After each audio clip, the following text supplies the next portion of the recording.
తెలంగాణ లెక్కనే మాకు కూడా సంక్షేమ పథకాలు అమలు చేస్తారా లేకుంటే మమ్మల్ని తెలంగాణలో కలుపుతారా అని నాందేడ్ జిల్లాలున్న 14 ఊళ్ళ జనాలు ఆ నడుమ 5-6 ఏళ్ల కింద నుంచి లొల్లులు చేస్తుంటారు కదా. ఇప్పుడు కథ అడ్డం తిరిగింది. తెలంగాణలో ఉన్న 14 ఊళ్ళను మహారాష్ట్రంలో కలుపుకుంటామని సాక్షాత్తు ఆ రాష్ట్ర మంత్రులు మాట్లాడుతున్నారు. అగ్గో గట్లెట్లంటారా? ఈ ముచ్చట पुराग చూస్తే మీకు ఆ కథ ఏందో అర్థమవుతుంది. చలో చూడండిగా. महाराष्ट्रातील चंद्रपूर जिल्ह्यातील जिवती तालुक्यातील 14 गावे हे तेलंगणा आणि महाराष्ट्र बाउंड्रीवर आहे आणि ही 14 गावं महाराष्ट्राच्या जमाबंदी आयुक्ताच्या रेकॉर्ड प्रमाणे ही सर्व गावं महाराष्ट्राची आहेत. त्यामुळे ही सर्व गावं महाराष्ट्रामध्ये మహారాష్ట్రలో ముఖ్యమంత్రి దేవేంద్ర ఫడ్నవీస్ సార్ ఎప్పుడే ఆల్చం ఆ రాష్ట్ర మంత్రి చంద్రశేఖర్ కూడా కొమరంభీం ఆసిఫాబాద్ జిల్లా కెరమరి మండలంలో ఉన్న 14 ఊర్లను మహారాష్ట్రలో కలుపుకుంటామని చెప్పుకొచ్చింది ఇయాల. అసలు ముచ్చటేందంటే హైదరాబాద్ సంస్థానం కెంచి ఈడిపోయినప్పుడు ఈ ఊర్లన్నీ తెలంగాణకే వచ్చినాయి. కాకుంటే ఈ 14 ఊర్లను మా రాష్ట్రంలో కలుపుకుంటే మంచిగుంటదని 1987లో మహారాష్ట్రలో ఉన్న చంద్రపూర్ జిల్లా రాజూరా జీవతి తాలూకాలు కలుపుకున్నారు.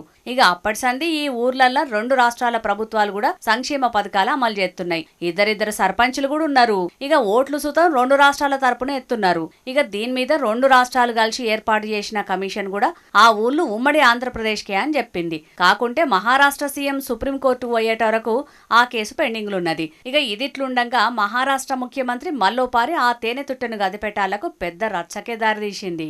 ఈ 14 గ్రామాలని మా మహారాష్ట్రలో విలీనం చేసుకున్నానని ఒక ప్రకటన రావడంతో ఈ సరిహద్దు గ్రామాల్లో ఉన్న మహారాష్ట్రలోకి విలీనం కావడానికి ఇష్టపడని గ్రామాలైన పరందోలి, మహారాజ్గూడ మరియు అంతాపూర్, ఇంద్రానగర్, పద్మావతి గ్రామాల ప్రజలు, నారాయణగూడ ఈ ప్రజలు ఏంటంటే మాకు మహారాష్ట్రలో విలీనం చేయొద్దు, మేము తెలంగాణ రాష్ట్రంలోనే కొనసాగుతాం, తెలంగాణ రాష్ట్రంలో సంక్షేమ పథకాలు మాకు బాగున్నాయి, మాకు అందుతున్నాయి, మా పిల్లలు కూడా తెలంగాణ రాష్ట్రంలో తెలుగు మీడియంలో చదువుతున్నారు, దీనివల్ల మమ్మల్ని మహారాష్ట్రలో విలీనం చేయడం వల్ల మా పిల్లల భవిష్యత్తు, మా భవిష్యత్తు ఏందనేది వీళ్ళు ప్రశ్నార్థకంగా మారుతుందని వీళ్ళు ఆవేదన చెందుతున్నారు.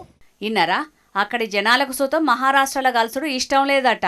గందుకే ఇవాళ కొమరంభీం ఆసిఫాబాద్ కలెక్టరేట్ కచ్చి ఫిర్యాదు చేసిరట అక్కడి ప్రజలు. ఇక ముచ్చట్ల కారు పార్టీలు కూడా బాగానే గరం అవుతారు. ఏడాదిన్నరలా ఎంత మార్పు వచ్చింది. అప్పుడేమో నాందేడ్ జిల్లాకేంచి 14 ఊళ్ళ నుంచి వచ్చి మరి మమ్మల్ని కూడా మీ రాష్ట్రంలో కలుపుర్రి, మీ రాష్ట్రంలో అమలు చేస్తున్నట్టే మాకు కూడా సంక్షేమ పథకాలు అందేటట్టు చేయుర్రి అంటే ఇప్పుడు అదే మహారాష్ట్ర తెలంగాణ గ్రామాలను కలుపుకునేటట్టు చేస్తున్నారని కోపానికి వస్తుర్రు. ఇక కొందరేమో అటు భద్రాచలం మండలంలో ఉన్న 5 గ్రామాలు మళ్ళా మనకియమంటే ఏపీ ఇత్తలేదు, మీదికెంచి మన భద్రాచలం రాములూరి శూన్యం భూములు కబ్జా కాబట్టే, ఇటు మహారాష్ట్రనేమో తెలంగాణ గ్రామాలు గుంజుకోబట్టే ఎవరికి నచ్చినట్టు వాళ్ళు చేసుకునేటందుకు ఇది రాష్ట్రమా లేకుంటే నచ్చినట్టు కోసుకునే కేక. అయినా ఇంత జరుగుతున్నా సోద్యం చూస్తున్న సర్కారు పెద్దలను కూడా ఎట్లా అందుకునుడని మస్తు ఫైర్ అవుతున్నారు కొందరు తెలంగాణ వాదులు. చూడాలి మరి తుదకేం జరుగుతుందో ఈ ముచ్చట్ల.